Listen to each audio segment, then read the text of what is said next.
So these are called Dasa Akusala and Dasa Kusala in Buddhism. Dasa means 10, Akusala means unwholesome. So then when you remove that A, you have Kusala, which also happens to be my name. Kusala means wholesome, moral, or good. So Dasa Kusala Kamma includes 10 wholesome actions. Dasa Akusala Kamma includes 10 unwholesome actions. In Buddhism, we have these ocean of numbers, 3 of these, 10 of these, 5 of these. So sometimes it is overwhelming, but when you really learn it, you know it is just sometimes they're all connected and woven together with the idea of karma, rebirth, nibbana, and awakening. All these are connected, intertwined. Now, what you see on the screen is a summary of kusala and akusala karma. Karma is the action. And on your left hand side, you have deed, word, and thought. You do the action and you do it um, also verbally, verbal actions, and you do things in your thinking. So, thinking actions, thought actions.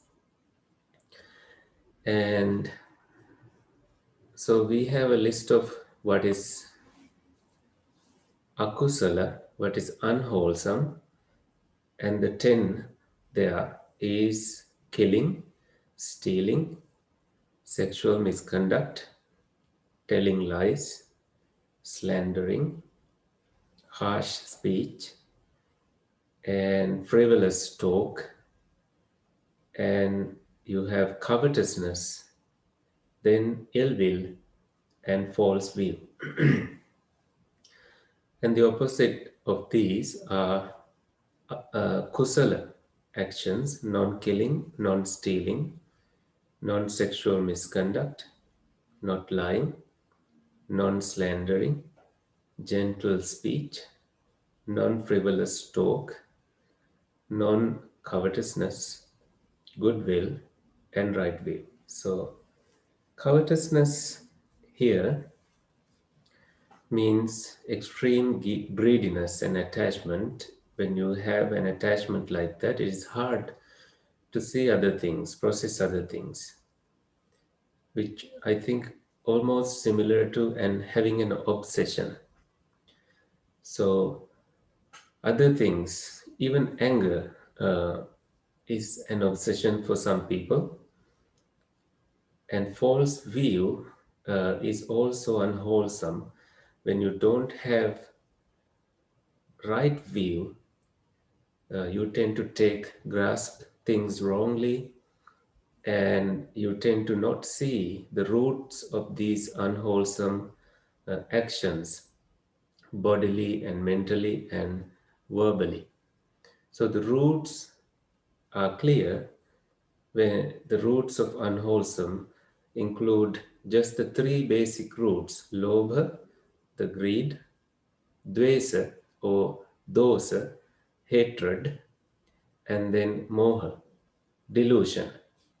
So the word delusion, I think, is somewhat unclear, as we have to explain it again and again sometimes, that being deluded here means taking oneself as a truth, which doesn't sound like a bad thing to do, but here taking all your experiences that happen to you as yours and you, and only done by you, only happening to you. Taking oneself in a view of Sakkaya, meaning you are everything, you are oneself, you exist.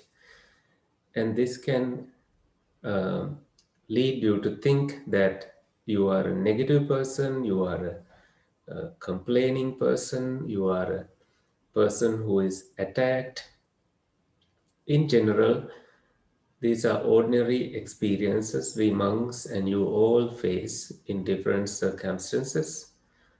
Sometimes we clarify things, other times we stop complaining and move on.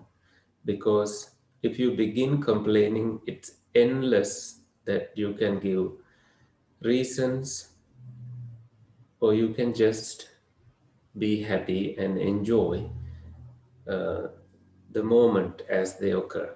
And when you start talking about good things that has happened to you, then your experience, what you attract, what you hear, become um, also positive.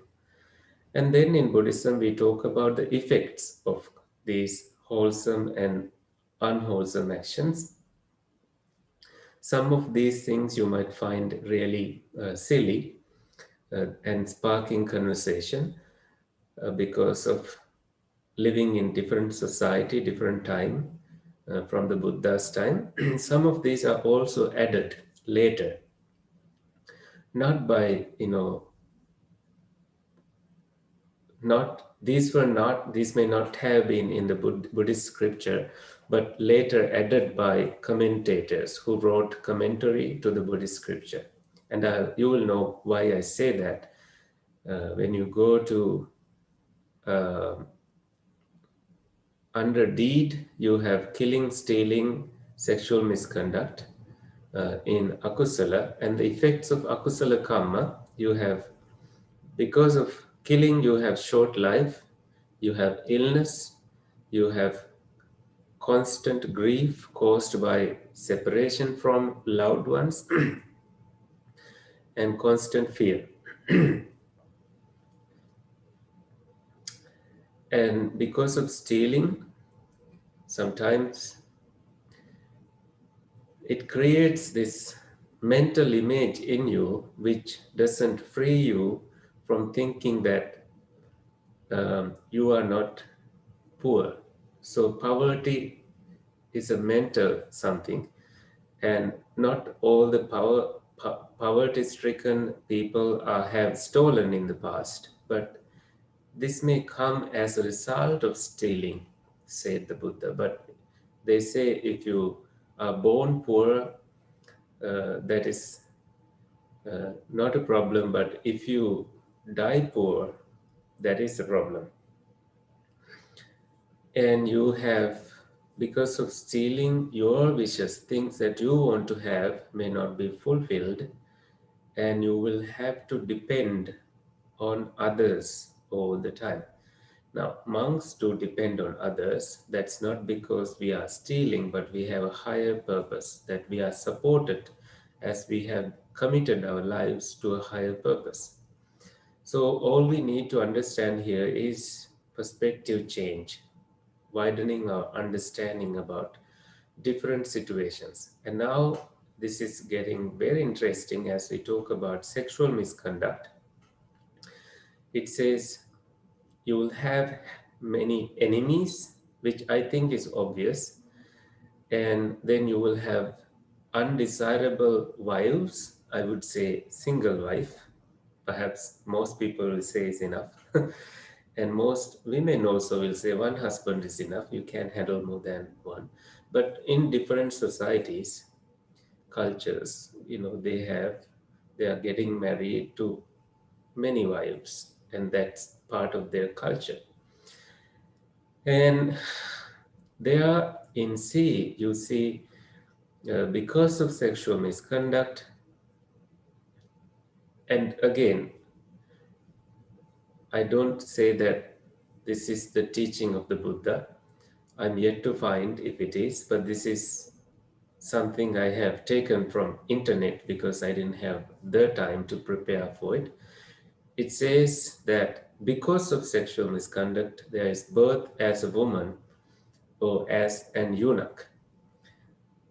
And these are like misogynist kind of views. And there is an article that I found here, talking about a misogynist aspect of Buddhism that nobody talks about. This has interesting comments. And these work for uh, a particular time. And in Burma, there are places that are restricted for women, sacred sites, and in Sri Lanka also. Um, in the Western culture, you don't see that in sacred sites, but it depends on which faith tradition you follow. And these things come from ancient roots that women were discriminated, they were not allowed, even before the Buddha's time, to enter a monastery. And the Buddha stepped forward, hesitantly, he let them enter the order. And he hesitated because women were not safe in the forest alone when they are in meditation, that they had to face challenging circumstances. Because of these reasons, the Buddha was concerned, particularly his own mother, stepmother, and his own family members committing to monastic order. That was when he could not say no to them. uh, Having said no multiple times, it didn't work. They insisted that they want to become nuns, and the Buddha allowed them to do so. So the Buddha said, becoming a woman is not a problem if you want to become enlightened. I think this is based on cultural views, and please do not throw any blame to the Buddha if you ever find this kind of teaching in Buddhism. Moving on to word, when you have told lies, A, you become tormented by abusive speech, you, you are being subjected to vilification, and you don't get credit for your words, and you have a stinky mouth. Because of slander, you don't get friendships. Because of harsh speech, your voice becomes harsh, and you are not respected. You have blame from others. Because of frivolous talk, you have defective body, and your speech is not valued. And because of thought that are unwholesome, for example, covetousness lead you to your wishes not being fulfilled. Because of ill will, you will look ugly. Of course, anger makes you look ugly, and you are prone to diseases. And I'm not sure what detestable nature means. It is there. And false view lead to um, there is lack of wisdom, dull wit. I don't know what base attachment means. Chronic disease, blameworthy ideas. All these are, it's a chain of cause and effect that can result when conditions ripe in this birth or in the next birth or after, in a chain of births. So there are multiple stories taught in Buddhist tradition about different people being generous, and because of that, they were born in lavish, noble families. And sometimes, again, about the concept of being born as a woman, I have seen many women who are happier than men, many men who are, when they are born as men, aren't happy in their state as a man. So these are like individually self um, directed issues that different individuals face depending on what circumstances they experience in their life. Um, any questions? I saw a comment popping up. Oh, it's just someone leaving. All right. Any questions?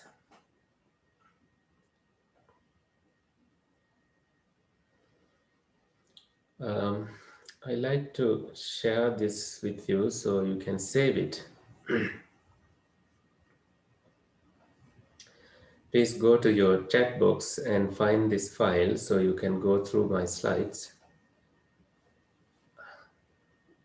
I share the PDF and that's it, and also the PowerPoint slides.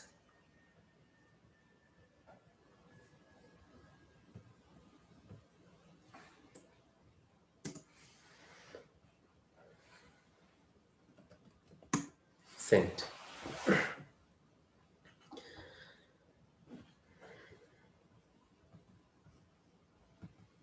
So in this, I went to uh, the this sutra called Salayika Sutta. You see the title here. In it, the Buddha talks about 10 wholesome deeds. You abstain from killing and etc. Um, uh, so that's wholesome.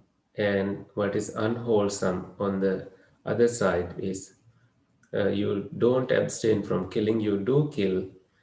Your hands wet with blood, engaged in killing creatures, being uncompassionate towards living beings of all sorts. It is significant that the Buddha, even before he became the Buddha, even as a small child in his life, he was compassionate towards living creatures. When his cousin Devadatta shot a bird, he ran to the bird and saved the bird. Since our Buddha to be ran to the bird and saved it, and when Devadatta tried to claim its ownership, um, and our Prince Siddhartha, he said, "No, you were the one who was trying to take its life. I was the one who saved its life, so it belongs to me." So he saved the bird and let it be free. And we also have another set of 10 things called Punya Karma, that's a Punya Kriya, which also has effects. And I will say this second one of it, Sila or morality. In it, you can put all the 10 wholesome actions. And when you have no Sila, which is called Dussila, then you can fit 10 unwholesome actions in there. So they're all connected that way. In English, these meritorious deeds. So the merit here is something that makes your heart feel happy. Generosity, morality, morality, mental cult. So this is mental cultivation, reverence, meaning you respect worthy people, and you are in service of people who need service, and you transfer merits to departed relatives. Rejoicing, you rejoice in good things that others do, and you listen to Dhamma like you do now, and you also teach Dhamma, and you also straighten somebody's views. And as a result of doing this, you have wealth, birth in noble family, you have happiness, birth in higher realms like formless realms, noble parentage, and you have a large following, which will be troublesome if you are not prepared for it, to give abundance in future uh, birth, that you will be able to give a lot. Productive of merit, one is wherever you are born, you enjoy the product of your merit. By listening to Dhamma, you gain wisdom. Teaching Dhamma, you gain wisdom. And also, when you straighten your view, you develop your own confidence in it. So that's that's not a contrast, but that's another 10 set taught. So wholesome actions. What is wholesome is something that makes you skilled in the path. And these are also no different from them, but these are additional merit making events that you can engage, merit making activities that you can engage to make merits. And after that, all I did was to go into analysis of factors related to the kusala and akusala based on an article by Peter Harvey. He's an English Buddhist scholar from England, and he has analysis on it based on Buddhist sutras and causal effects of it. Please take a look at it later. I will stop here. And then I went to this case, the recent case about Lisa, who was given the capital punishment. What she did was she killed this 23-year-old uh, in Missouri after befriending that woman who was pregnant online over a shared love of dogs. After driving to Stinnett's house, Montgomery overpowered the pregnant woman, strangled her with a piece of rope, and cut the baby out of her womb and led her to bleed to death. And then she grabbed the baby and just was cut. Police found Montgomery cradling a newborn girl she claimed to have given birth to the day before. After the story fell apart, she confessed to the killing. She was found guilty of the crime in 2007. The next day, she was sentenced to death. And on the other side, as a child, she was routinely sexually and physically abused by her father and trafficked by her mother. Family members said her treatment was so violent that it amounted to torture, her lawyers say. Her defense team believed that at the time of her crime, Montgomery was psychotic and out of touch with reality. That option is supported by 41 current and former lawyers as well. Human rights groups like the Inter-American Commission on Human Rights. But her victim's family and friends say the murder committed by Montgomery was so horrific that she deserved to be put to death regardless of her mental health. Now you can see a bunch of people trying to protect her and say that she had mental illness, and other times some doctors even saying she didn't have mental illness. But in any case, what does this remind you of? Any Buddhist story?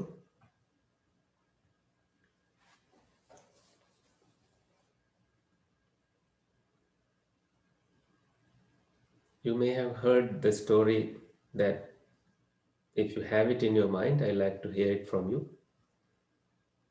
You may have heard the story of someone who killed 1,000, more than 1,000 people before. Angulimala? Angulimala. Angulimala. Correct, Angulimala, the finger garlanded person who wanted to fulfill a wish, kind of a gift, a reward requested by his teacher out of uh, jealousy and suspicion that this student had uh, an affair with teacher's wife.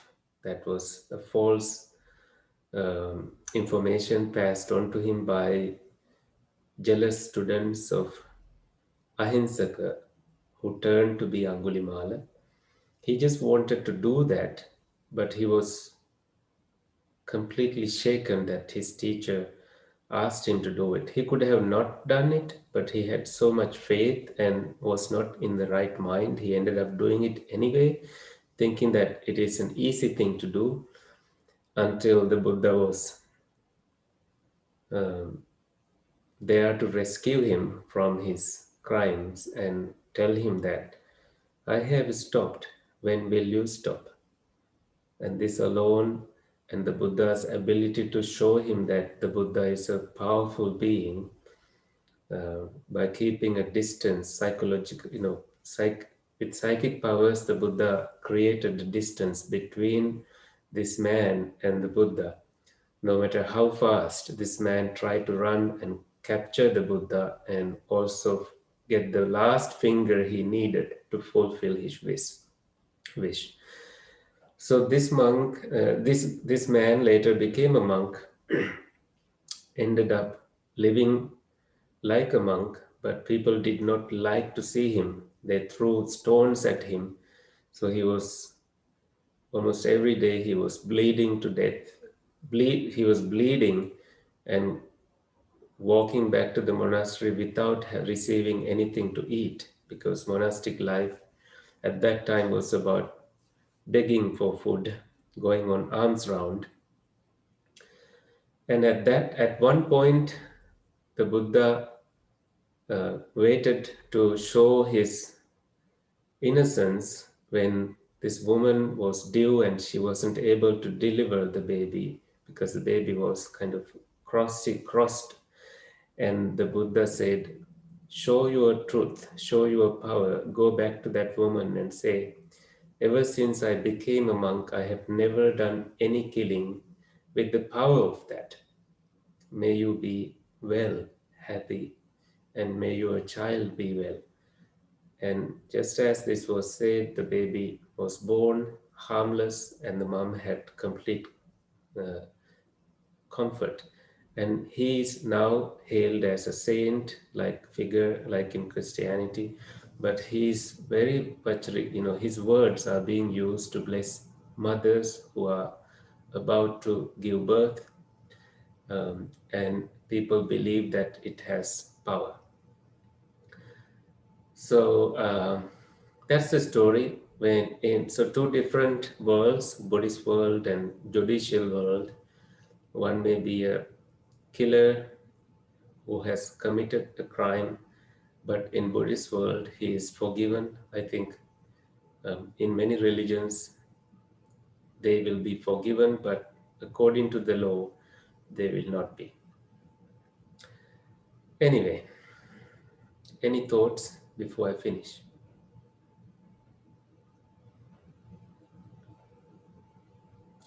All right. Have a great rest of the evening. See you next, whenever we see again. Next week, Bante Sankicha will send you the email and we'll do his program. Thank you. Thank you, Bante. Thank you. Thank you, Thank Bante. you. One Teruvan Saranai Swaminathan. Everyone,